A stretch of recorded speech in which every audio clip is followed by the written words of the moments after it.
Je vais vous présenter le TPH numéro 7, qui sera consacré à la vieille garde de l'astrologie francophone. Nous allons évoquer les années 70, 80, avec un certain nombre de personnes qui sont toujours en vie et que nous avons connues il y a parfois 20, 30, 40 ans.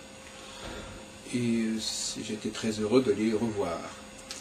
Ça a été par exemple le cas de Marie-Paul Chatillon, que j'ai revu cet été, de Bernard Dumont. Ça a été le cas de Charles Anthony, avec l'originel. Ça a été le cas, bien sûr, de Jean-Pierre Nicolas, de Régine Ruet, de Catherine Aubier.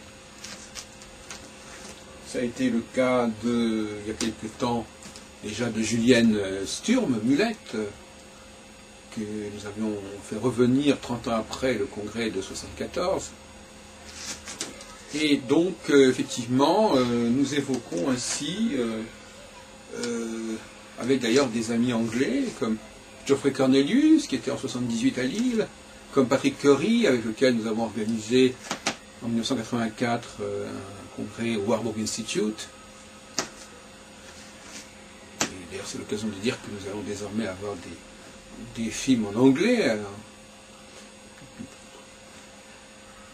Donc, si vous voulez, c'est une façon de resituer la vie astrologique dans une perspective qui remonte aux années 60.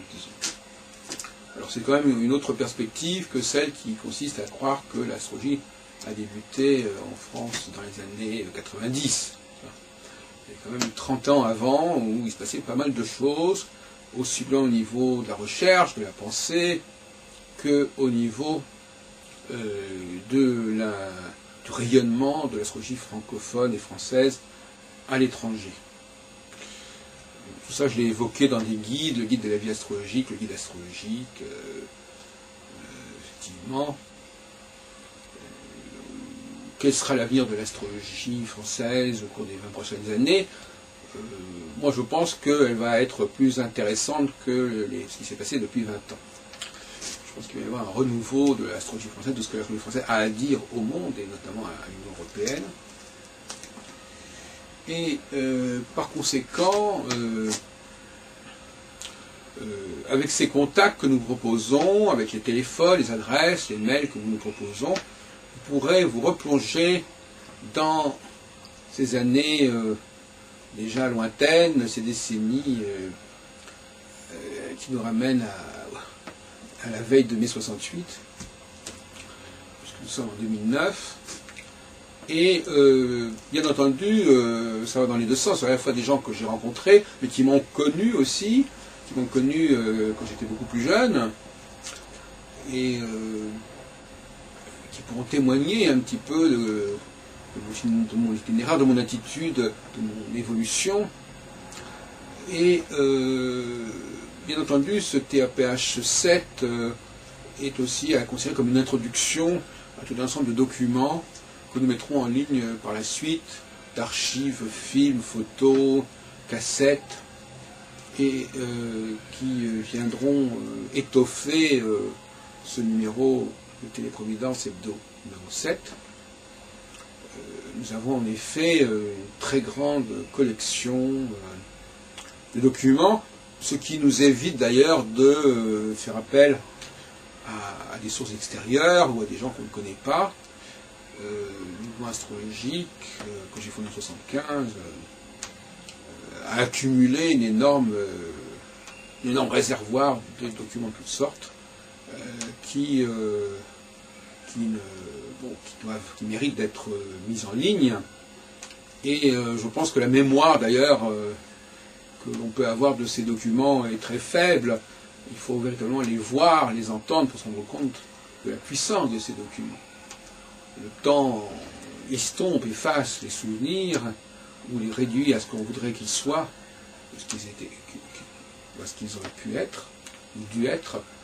Donc la vidéo, c'est quand même la vidéo, le document en général, c'est quand même un moment de vérité où l'on, comme on dit, ça ne ment pas, bien qu'on peut faire des trucages, mais enfin, on ne peut pas raconter n'importe quoi sur ce qui s'est passé ou ne s'est pas passé à tel moment, à telle époque.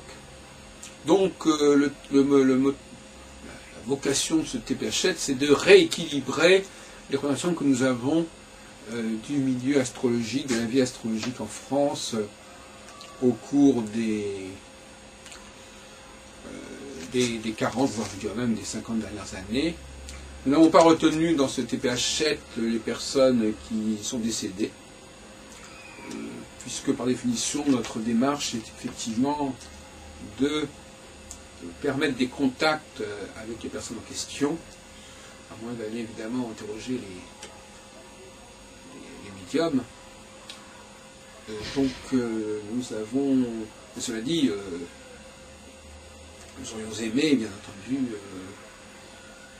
inscrire dans ce TPH7 des gens comme Jacqueline Boni-Belluc, qui nous a quittés il n'y a pas longtemps, ou comme Françoise Gauquelin, mais on les voit largement dans nos documents, notamment le TPH6, et puis par la suite, de toute façon, cette télévision des astrologues a une vocation à être aussi exhaustive que possible.